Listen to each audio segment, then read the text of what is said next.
H1B visa దరఖాస్తు రుసుము పెంపు నిర్ణయంతో మొత్తానికైతే అమెరికాలో అలర్ట్ అయ్యారు ప్రముఖ కంపెనీస్, ప్రముఖ టెక్ దిగ్గజాలని చెప్పుకోవచ్చు. ఈ ఉద్యోగులందరినీ ఒక సీరియస్ మెసేజ్ పంపించారు మెటా, మైక్రోసాఫ్ట్.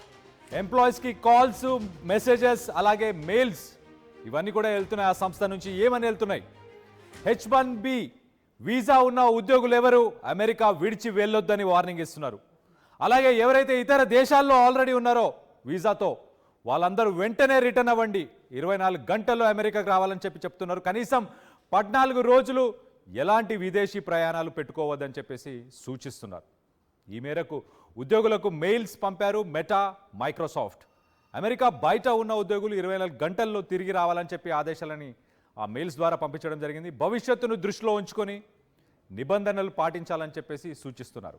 ఒక పక్కన H1B, దాంతోపాటు H4, ఈ రెండింటికి సంబంధించిన వీసా హోల్డర్స్ ఎవరైతే ఉన్నారో వాళ్ళందరూ కూడా అలర్ట్ అయి ఉండాలని చెప్పేసి మెటా అయితే మెసేజ్ చేసినట్టు తెలుస్తుంది. సో మొత్తానికైతే కంపెనీల పిలుపుతో అమెరికాకి పయనం అవుతున్నారు ఉద్యోగులందరూ. ఒక్కసారిగా అమెరికాకి సంబంధించిన ఫ్లైట్ టికెట్స్ అన్ని, ప్రైజెస్ అన్ని ఒక్కసారిగా ఆకాశాన్ని అంటాయని చెప్పి మనం చెప్పుకోవచ్చు. ఒక్కసారి మనం చూస్తే దుబాయ్ దాకా ఎవరైతే ఇండియాకి రావాలని మన ఇండియన్స్ కొంతమంది H1B వీసా ఉన్న వాళ్ళు దుబాయ్ దాకా వచ్చిన తర్వాత అక్కడి నుంచి మళ్ళీ తిరుగు ప్రయాణాన్ని చేయడానికి మళ్ళీ రిటర్న్ ఫ్లైట్స్ బుక్ చేసుకొని వెళ్తున్నారు. మొత్తం మీద అయితే అక్కడి నుంచి కూడా అమెరికా వైపు వెళ్ళే ప్రతి ఫ్లైట్ రేట్స్ ఇప్పుడు చాలా ఇన్ఫ్లేట్ అయిపోయాయి. ఒక రకంగా ఒక్కసారి ఆ స్టాట్స్ కూడా చూసే ప్రయత్నం చేద్దాం. మనం ఇండియాకి సంబంధించి చూస్తే 3,20,000 మంది దాదాపు, అలాగే సుమారు చైనా నుంచి 55,000 మంది, అలాగే కెనడా నుంచి 4,000 మంది, కొరియా, సౌత్ కొరియా అక్కడి నుంచి 4,000 మంది, ఫిలిప్పైన్స్ నుంచి 3,500 మంది. సో మేజర్ షేర్ చూస్తే 72% ఇండియా నుంచి, చైనా నుంచి 12.5%, కెనడా 1%, కొరియా, సౌత్ కొరియా నుంచి 0.9%, అంటే ఆల్మోస్ట్ 1%, అలాగే ఫిలిప్పైన్స్ కూడా ఆల్మోస్ట్ 1%, 0.8% అని చెప్పుకోవచ్చు. సో మొత్తం మీద అయితే మనం స్టాట్స్ కనుక చూస్తే ఒక్కసారి ఆ పై డయాగ్రామ్లో చూస్తే కనుక చూడండి, మేజర్ చంక్, మేజర్ షేర్ ఆ డీప్ డార్క్ బ్లూ కలర్లో ఉన్నది ఇండియా 72.6%, 3,20,791 మంది. ఇంతమందికి H1 అలాగే H4 వీసాస్ ఏవైతే ఉన్నాయో వీళ్ళందరూ కూడా వెంటనే యుఎస్లో ఉన్న వాళ్ళైతే అప్రమత్తంగా ఉండాలి, ఇతర దేశాలకు వెళ్ళిన వాళ్ళైతే వెంటనే మళ్ళీ తిరిగి వచ్చే ప్రయత్నం చేయాలి. సో మొత్తం మీద అయితే అమెరికా లీగల్గా ఇమిగ్రెంట్స్ ఎవరైతే ఉన్నారో వాళ్ళందరిపై రిస్ట్రిక్షన్స్ కూడా తీసుకొచ్చే ప్రయత్నం చేసినట్టు చాలా క్లియర్గా తెలుస్తుంది. సో ఒక్కసారి అసలు వాళ్ళు తీసుకున్న డెసిషన్స్ ఏంటి, ఆ ఈమెయిల్స్లో ఏముంది అనేది ఒక్కసారి మీకు చెప్పే ప్రయత్నం చేస్తా. Meta advised it's H1B visa and H4 status holders to stay in the US for at least 2 weeks till practical applications are understood and asked those currently residing outside to consider returning within 24 hours. So H1, H4 ఈ రెండు status holders ఉన్న వాళ్ళంతా ఖచ్చితంగా 2 వారాలు అమెరికాలోనే ఉండాలి, ఎట్టి పరిస్థితుల్లో కూడా మీరు వేరే దేశాలకి ప్రయాణాన్ని పెట్టుకోకండి అని చెప్పేసి అడ్వైస్ చేస్తున్నాయి. అలాగే ప్రాక్టికల్గా అప్లికేషన్స్, అంటే ప్రాక్టికల్గా మనం ఈ సిచ్యువేషన్ ఎలా డీల్ చేయొచ్చు అని మనకు అర్థమయ్యేదాకా మీరైతే వెయిట్ చేయండి అని చెప్పేసి ఆ కంపెనీ, మెటా కంపెనీ చెప్తుంది. మెటా అంటే ఏదో కాదు, ఫేస్బుక్ సబ్సిడరీ, ఫేస్బుక్కి ఇంకొక ఎంటిటీయే మెటా.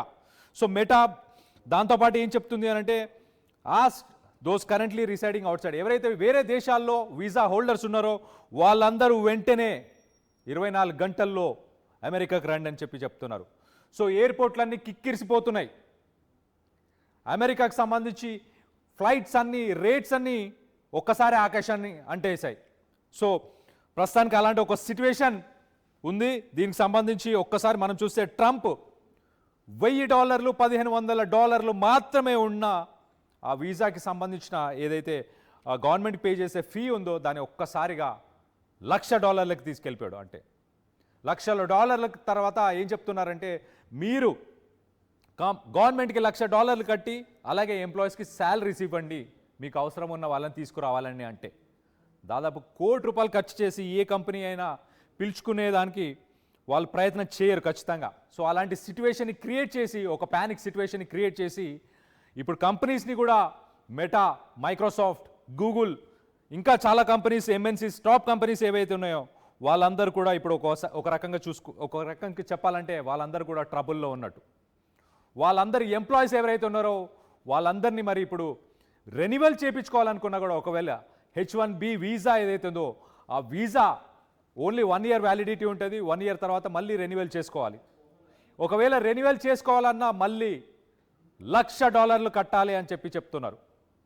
ఇక్కడున్న వాళ్ళనే ట్రైన్ చేయండి, అమెరికాలో ఉన్న వాళ్ళనే ట్రైన్ చేయండి అని చెప్పేసి మొత్తం మీద చెప్పుకొస్తున్నారు. దీనికి సంబంధించి మరిన్ని వివరాలు నా కొలీగ్ నందు ఉన్నాడు, నందుతో మాట్లాడి తెలుసుకునే ప్రయత్నం చేద్దాం. నందు, చెప్పండి అసలు ఎలా ఉంది సిట్యువేషన్? ఇప్పుడు కంపెనీస్కి సంబంధించిన ఎంప్లాయీస్ అందరూ అమెరికాకు వెళ్ళాల్సిందేనా? వెళ్ళకపోతే వాళ్ళ వీసాస్ ఏమన్నా డిస్కంటిన్యూ చేసే అవకాశం ఏమైనా ఉందా? రెన్యువల్ చేయకుండా ఉండే అవకాశం ఉందా? ఎందుకు కంపెనీస్ ఇంత హడావిడిని క్రియేట్ చేస్తున్నాయి? అంటే కంపెనీస్ అనే కంటే కూడా ఇప్పుడు ట్రంప్ చేస్తున్నటువంటి హడావడి ఇదంతా ఖచ్చితంగా కంపెనీస్ కి తప్పడం లేదు. ఒక రకంగా చెప్పాలంటే ఇప్పుడు చాలా మందికి ఉన్నటువంటి డౌట్ ఏంటంటే, ఇప్పుడు ఆల్రెడీ ఎగ్జిస్టింగ్ వీసాలకైతే ఒకటి క్లారిటీ ఏంటంటే, ఎగ్జిస్టింగ్ H1B వీసాలకి సమస్య లేదు అని చెప్తున్నారు. ఎవరైతే కొత్తగా తీసుకోబోతున్నారో వాళ్ళకే సమస్య. అండ్ రెండవది, రెన్యువల్ చేయించుకోబోయే వాళ్ళకి కూడా ఈ సమస్య ఉంది. ఆల్రెడీ ఎగ్జిస్టింగ్ టర్మ్ ఏదైతే ఉందో అంతవరకు ప్రాబ్లం లేదు. ఒకవేళ కనుక టర్మ్ అయిపోయే టైంలో ఎవరైనా ఉంటే ఇప్పుడు వాళ్ళు మళ్ళీ రెన్యువల్ చేయించుకోవాలంటే మళ్ళీ వాళ్ళు ఈ కొత్తగా ఏదైతే ఇప్పుడు మీరు చెప్పినట్లుగా $1,00,000 ఉందో దాన్ని పే చేయాల్సినటువంటి పరిస్థితి ఉంటుంది. అండ్ కొత్తగా తీసుకునే వాళ్ళ పరిస్థితి ఇలాగే ఉంది. అండ్ ఇప్పుడు ఇంతకుముందు మీరు చెప్పినట్లుగా ఈ ఫ్లైట్స్ రష్ పెరగడానికి సింపుల్ రీజన్ ఏంటంటే లాట్ ఆఫ్ పానిక్.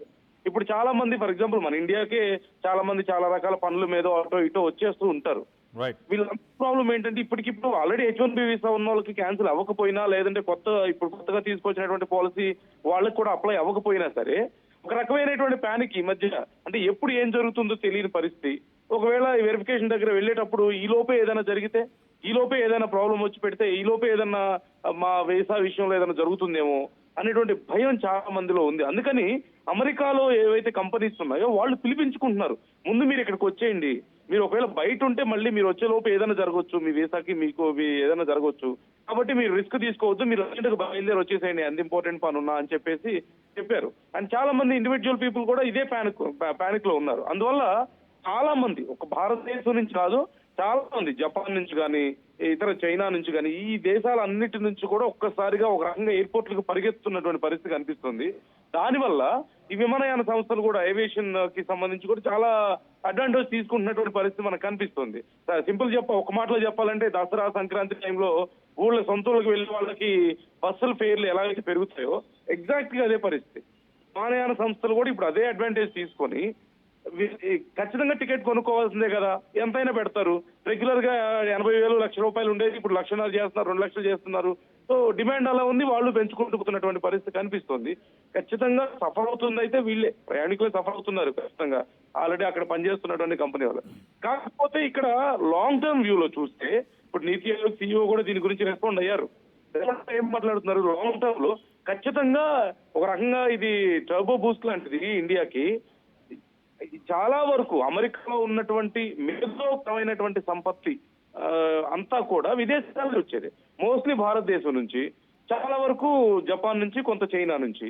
సో ఇలాంటి పరిస్థితుల్లో ఇంకా కొన్ని దేశాల నుంచి ఉన్నప్పటికీ కూడా మేజర్ రోల్ ఏంటి అంటే ఇండియాదే ఉంది. సో ఇలాంటి పరిస్థితుల్లో ఈ H1B వీసాల విషయంలో చాలా రోజుల నుంచి స్ట్రిక్ట్ చేస్తూ వస్తున్నారు, వెట్టింగ్ చేస్తున్నారు, వెరిఫికేషన్ స్ట్రాంగ్ చేశారు. అలాగే ఎక్కడున్న వాళ్ళు అంటే వాళ్ళ సొంత ఊర్ల నుంచే అప్లై చేసుకోవాలని చెప్పేసి వీసాలు అడుగుతున్న వాళ్ళు వచ్చినటువంటి ఇది కూడా చూసాం మనం, ఒక కొత్త రూల్ కూడా.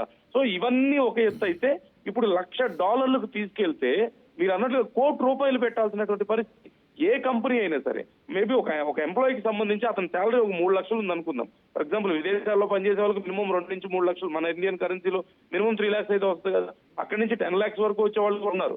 అంటే ఫర్ ఎగ్జాంపుల్ 10 lakhs అతని మంత్లీ శాలరీ అనుకుంటే సంవత్సరానికి ఎంత అవుతుంది, ₹1,20,00,000 అవుతుంది. అదే సంవత్సరానికి మళ్ళీ ₹1,20,00,000 ఆ ఎంప్లాయీ కోసం వీళ్ళు పెట్టాల్సిన పరిస్థితి అంటే జస్ట్ ఇమాజిన్, అంటే 2 కోట్లు ఖర్చు పెట్టాల్సిన పరిస్థితి వస్తుంది కదా ఒక ఎంప్లాయీ కోసం. సో ట్రంప్ ఖచ్చితంగా దెబ్బ కొట్టాలనే ఉద్దేశంతోనే, అంటే బయట ఈ రూల్ పెట్టిన తర్వాత ట్రంప్ చెప్పింది కూడా అదే. మన దేశంలో చాలా మంది తెలుగు కళ్ళోళ్ళు ఉన్నారు, మన దేశంలో పాస్ అయ్యి మంచి మంచి చదువులు చదువుకొని పాస్ అయిన వాళ్ళు చాలా మంది ఉన్నారు, ఎవ్రీ ఇయర్ బయటకు వస్తున్న వాళ్ళు ఉన్నారు యూనివర్సిటీస్ నుంచి. వాళ్ళకి ఇవ్వండి ఉద్యోగాలు, లోకల్ గా ఉన్న వాళ్ళకి ఇవ్వండి ఉద్యోగాలు, మీకు అంతగా సమస్య అయితే అని చెప్పేసి ట్రంప్ చెప్తున్నాడు. సో సింపుల్ గా ట్రంప్ కి క్లారిటీ ఉంది ఏం చేస్తున్నాడు అనేది, అండ్ ఏ సమస్య రాబోతుంది అనేది కూడా తెలుసు. ఖచ్చితంగా రీసెర్చ్ చేస్తున్నాడు. కానీ when it comes to long term వ్యూలో కనుక మనం చూస్తే ఇది ఖచ్చితంగా ఇప్పటికిప్పుడు భారతీయులకి చాలా మందికి సమస్య అయినప్పటికీ కూడా భారతదేశానికి ఇది ప్లస్సే. కారణం ఏదైనప్పటికీ మంచి శాలరీ కోసం లేదంటే ఏదైనా రకరకాల కారణాలతో ఇక్కడ నుంచి తమ విదేశాలకి వెళ్తున్నటువంటి ఈ మేధో సంపత్తి అంతా కూడా ఆ ఫ్లో అనేది ఫ్లోటింగ్ అనేది ఖచ్చితంగా తగ్గిపోతుంది. సో ఎక్కువ శాతం ఇండియాలోనే. ఇది కేవలం ఎంప్లాయీస్ కి అనుకుంటే ఖచ్చితంగా మనం పొరపాటు పడ్డట్లే.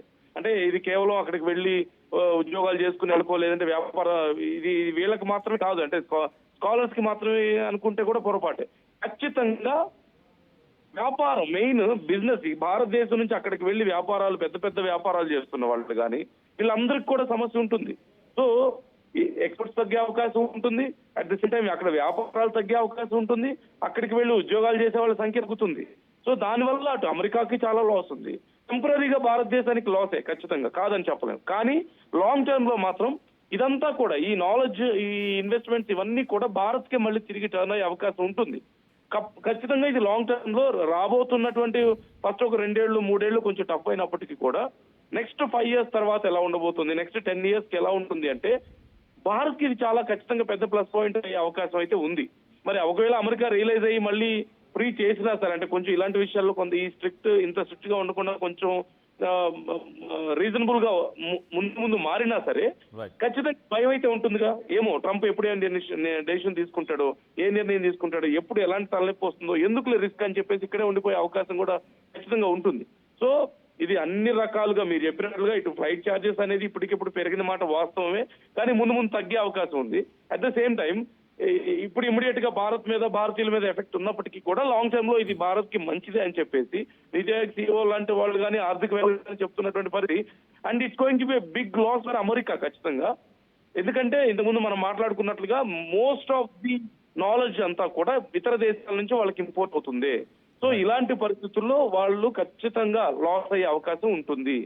మరి ట్రంప్ దీన్ని ఎలా ఎదుర్కొంటాడు ఇలాంటి ఒక లాస్ ని అనేది మాత్రం ఇట్స్ బిగ్ క్వశ్చన్ ఖచ్చితంగా మన కళ్యాణ్. రైట్ నందు, థ్యాంక్స్ ఫర్ ద అప్డేట్. మొత్తానికైతే H1B వీసాలకు సంబంధించి అలాగే H4 వీసాలకు సంబంధించి టెక్ దిగ్గజాలు ఏవైతే ఉన్నాయో మెటా, అలాగే మైక్రోసాఫ్ట్, ఫేస్బుక్ రానున్న రోజుల్లో మిగతా కంపెనీస్ కూడా ఈ కోవలకు చేరబోతున్నాయి. వాళ్ళకి సంబంధించిన ఎంప్లాయీస్ అందరినీ కూడా వెనకకి రమ్మని పిలుస్తున్నారు. ప్రస్తుతానికైతే 24 గంటల్లోనే అమెరికాకు చేరుకోండి. అండ్ 14 రోజుల పాటు అంటే 2 వారాల పాటు దీనిపై ఎలాంటి డెవలప్మెంట్స్ ఉంటాయి అనేది ఆలోచించిన తర్వాతనే మీరు దేశం వదిలి ఎక్కడికైనా వెళ్ళాలనుకుంటే కనుక అప్పుడే ప్లాన్ చేసుకోండి. 14 రోజులు అంటే 2 వారాలు మాత్రం ఇక్కడే ఉండండి అని చెప్పుకొస్తున్నారు. ఒక పక్కన ట్రంప్ ఈ ఇమిగ్రెంట్ వీసా రిస్ట్రిక్షన్స్ తీసుకొస్తూనే ప్యారలల్గా gold card visa, Trump already గతంలో కూడా చెప్పాడు, అమెరికా పౌరసత్వం కనుక మీకు కావాలనుకుంటే కనుక డబ్బులు కట్టండి. ఎంత కట్టాలి? $1 million. $1 million అంటే ఎంత? $10 లక్షల. అంటే ఇప్పుడు ఏదైతే 1 సంవత్సరానికి ఫీజు కట్టమంటున్నాడో 10 సంవత్సరాలు ఒకసారి కట్టండి, మీకు గ్రీన్ కార్డ్ ఇప్పిస్తాను 6 నుంచి 7 నెలల లోపల అని చెప్పేసి. ఎంత అంటే 8.5 కోట్లు, దాదాపు 9 కోట్లు అవుతుంది అనుకోండి. 8.8 crores అంటే 9 crores.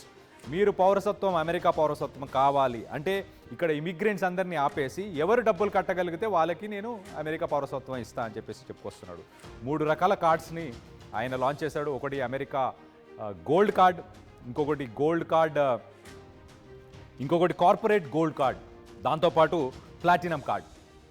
కార్పొరేట్ గోల్డ్ కార్డ్ వచ్చేసి $2 million అంటే దాదాపు 18 కోట్లు. అదేం చేస్తుంది? మీ కంపెనీకి సంబంధించిన ఎంప్లాయీస్ స్పాన్సరర్స్ ఎవరైతే ఉన్నారో, అంటే మీరు ఆ వీసాకు సంబంధించి మీరు ఒక ఎంప్లాయీకి కొన్ని రోజులు ఇవ్వచ్చు. ఆ ఎంప్లాయీ వెళ్ళిపోయిన తర్వాత ఇంకొక ఎంప్లాయీని పిలుచుకోవడానికి ఆ వీసా పనికి వస్తుంది అనమాట. ఒక్కసారి ఆ వీసా తీసుకుంటే ఏంటంటే మీరు ఫారెన్ వర్కర్స్ని పిలుచుకోవడానికి ఆ వీసా వాడుకోవాలని చెప్పేసి. సో ఇది ట్రాన్స్ఫరబుల్ స్పాన్సర్షిప్, అంటే ఈ వీసా అనేది మీరు ఒక వర్కర్ నుంచి ఇంకో వర్కర్కి ట్రాన్స్ఫర్ చేయొచ్చు. సో ఫస్ట్ చెప్పింది ఏంటంటే ఫస్ట్ గోల్డ్ కార్డ్, ఇది ఓన్లీ ఇండివిజువల్స్కి. ఎవరైతే అమెరికాకు వచ్చి అక్కడ వర్క్ చేయాలనుకుంటారో, ఎవరైతే అమెరికాలో గ్రీన్ కార్డ్ కావాలి, సిటిజన్షిప్ కావాలి, పౌరసత్వం కావాలనుకుంటారో వాళ్ళు $1 million అంటే దాదాపు 9 కోట్లు, మన ఇండియన్ కరెన్సీలో 9 కోట్ల డబ్బులు కడితే మీకు గ్రీన్ కార్డ్ ఇప్పిస్తాను 6 నుంచి 9 నెలల్లో అని చెప్తున్నాడు. డైరెక్ట్ సిటిజన్షిప్ వస్తుంది అంటున్నాడు. సో నెక్స్ట్ టైప్ ఏంటి? Corporate gold card. Corporate gold card అంటే ఏంటంటే $2 million డాలర్స్ కట్టాలి పర్ ఎంప్లాయ్. ఒక ఎంప్లాయీకి 18 కోట్లు కట్టాలి. 18 కోట్లు కట్టాలి కంపెనీ కడితే ఆ స్పాన్సర్షిప్ వీసా ఏదైతే ఉందో ఆ వీసా అనేది ట్రాన్స్ఫరబుల్. అంటే ఒక ఎంప్లాయీకి ఇచ్చి కొన్నేళ్ళు పని చేయించుకున్న తర్వాత మళ్ళీ మీరు ఆ ఎంప్లాయీని వెనక్కి పంపించి ఇంకో ఎంప్లాయీని కనుక ఉంచుకోవాలనుకుంటే అప్పుడు ఈ వీసా కార్పొరేట్ వీసా పనికొస్తుంది. ఇది కార్పొరేట్ కంపెనీస్ కోసం ఇప్పుడు మెటా, ఫేస్బుక్ ఇలాంటివి ఏవైతే ఉన్నాయో వీటన్నిటిని టార్గెట్ చేస్తున్నాడు. సో దాంతోపాటు ప్లాటినం కార్డ్ని తీసుకొచ్చాడు. ప్లాటినం కార్డ్ వచ్చేసి $5 మిలియన్. $5 మిలియన్ అంటే 50 కోట్లు. మన ఇండియన్ కరెన్సీలో 50 కోట్లు, అక్షరాల 50 కోట్లు. 50 కోట్లు కనుక మీరు కడితే ultra rich residency with tax perks, అంటే మీకు ఆయన రెసిడెన్సీ కూడా ప్రొవైడ్ చేస్తా అంటున్నాడు. దాంతోపాటు మీరు సంవత్సరంలో 270 రోజులు అమెరికాలో ఉండొచ్చు. దాంతోపాటు మీరు వివిధ దేశాల నుంచి మీరు ఏమైనా డబ్బు సంపాదించినా దానిపై ఎటువంటి ట్యాక్సెస్ ఉండవు అని చెప్తున్నాడు. అంటే ఇది చాలా పెద్ద బిజినెస్ మెన్స్ వేరే దేశాల నుంచి పారిపోయి రావాలనుకుంటారు కదా కొంతమంది. అంటే అమెరికా సెక్యూరిటీ, సేఫ్టీ, అంటే మీకు సిటిజన్షిప్ వచ్చిన తర్వాత అమెరికా ఒక్కొక్కసారి వెళ్ళిన తర్వాత మీరు అమెరికన్ సిటిజన్ అయిపోయిన తర్వాత మిమ్మల్ని ఏ దేశం కూడా టచ్ చేయలేదు కదా, అలాంటి వాళ్ళకి ఇచ్చే ఆఫర్ ఇది, బంపర్ ఆఫర్. 50 కోట్లు కట్టండి, వచ్చి మా దేశంలో మీరు ఎప్పుడైనా ఉండొచ్చు. మీకు ఇతర దేశాల్లో ట్యాక్సులు కట్టాల్సిన పని లేదు, ఇతర దేశాల్లో మీరు డబ్బులు సంపాదించినా ఆ డబ్బులకి ట్యాక్స్ కట్టాల్సిన పని లేదని చెప్పేసి ఆఫర్ తీసుకొచ్చాడు. సో మొత్తానికైతే లీగల్గా ఎవరైతే ఇమిగ్రెంట్స్ ఉన్నారో ఆ ఇమిగ్రెంట్స్కి ఉన్న రైట్స్, ఆ ఇమిగ్రెంట్స్కి ఉన్న హోప్స్, వాళ్ళ ఫ్యామిలీస్, వీటన్నిటి గురించి పక్కన పెట్టేశాడు. ఎవరు డబ్బులు కడితే వాళ్ళు అమెరికాలో ఉండాలని చెప్పేసి ప్రస్తుతానికి ఈ రూల్స్, ఈ రెగ్యులేషన్స్ అన్ని తీసుకొచ్చే ప్రయత్నం చేస్తున్నాడు. మొత్తం మీద ట్రంప్ ఈ మధ్యకాలంలో మనం చూస్తే ఒక 2 వారాల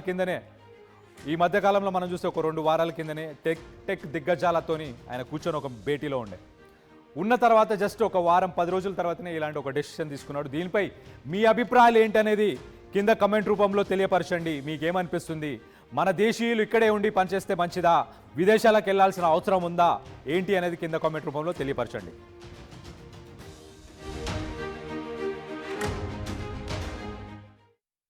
మాంగళ్య షాపింగ్ మాల్లో ఏం కొన్నా స్పాట్ గిఫ్ట్ ఇస్తున్నారు తెలుసు కదా. మంగళ్య షాపింగ్ మాల్లో దసరా స్పాట్ గిఫ్ట్ పక్కా. 1000 రూపాయల కొనుగోలుపై ఖచ్చితమైన spot gift. Mangalya shopping mall, Telangana. ఈసారి కూడా టైంకే కన్స్ట్రక్షన్ చేసాం, బిల్డింగ్ కూడా స్ట్రాంగ్ చేసాం, క్లయింట్స్ సాటిస్ఫై చేసాం, గుడ్ విల్ కూడా ఇంప్రూవ్ చేసాం. ఏం చేసామో కాదు, ఇంకేం చేయాలో ఆలోచించండి. ఇంకేం చేయాలి? పెయింటింగ్ ఇంకా వేయలేదు, మర్చిపోయారా? అన్నీ బాగానే చేస్తున్నాం, పెయింటింగ్ దగ్గర మాత్రం ఫెయిల్ అవుతున్నాం. లాస్ట్ టైం పెయింట్స్ కోసం ఆ పెద్ద కంపెనీ దగ్గరికి వెళ్తే వాళ్ళ థర్డ్ పార్టీ కాంట్రాక్ట్ని అసైన్ చేశారు. వాళ్ళ 8 months డిలే, 20% ఓవర్ బడ్జెట్ కూడా అయింది. ఈసారి తప్పు అస్సలు చేయకూడదు. పెయింటింగ్స్ విషయంలో పర్ఫెక్ట్గా ప్లాన్ చేయాలి. ఏం చేద్దాం, పెయింట్స్ అప్లై చేసేది ఒకరు, అప్లై చేసేది ఇంకొకరు, వీళ్ళందరినీ డీల్ చేయడమే పెద్ద హెడేక్. అయితే ఇంక మనమే పెయింట్లు వేసుకోవాలి. లేదా పెయింటింగ్ ప్రాసెస్ మొత్తం చేసిచ్చే ఒక పర్ఫెక్ట్ పార్ట్నర్ అన్నా ఉండాలి. టెక్నో పెయింట్స్ లాగా. టెక్నో పెయింట్సా? ఎస్, నాకు కూడా రీసెంట్గానే తెలిసింది. పెయింట్స్ తేవడం నుంచి గోడ మీద వేయటం వరకు మొత్తం ఒకే టీం చూసుకుంటుంది. మిడిల్ మ్యాన్ ఉండరు. So no quality loss. 5,000+ skill పెయింటర్స్తో 1,250+ corporate projects, 26,000+ government schools paint చేశారు. అది కూడా all over India. Wow, third parties కూడా ఉంటారు కాబట్టి మనకు డెడ్ లైన్స్తో కూడా ప్రాబ్లం ఉండదు.